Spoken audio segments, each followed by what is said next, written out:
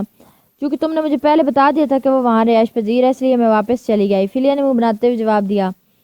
چلو ٹھیک ہے، ویسے بھی اب اس کی ضرورت نہیں ہے۔ ساری صورتحال نہ صرف واضح ہو گئی ہے بلکہ بدل بھی گئی ہے، لانسر نے مسکراتے ہوئے جواب دیا۔ کیا مطلب؟ میں سمجھی نہیں، فیلیا نے چونکتے ہوئے پوچھا، اور لانسر نے اسے قلعہ نما عمارت میں داخل ہونے اور وہاں کی جانے والی گفتگو بتا دی، لیکن اس نے اٹیک 1 کی بجائے ڈبے میں ناراک لینڈ کا ایک خفیہ راز کے الفاظ ہی استعمال کیے، کیونکہ باس کے حکم کے مطابق وہ فیلیا کو اصل بات نہ بتانا چاہتا تھا۔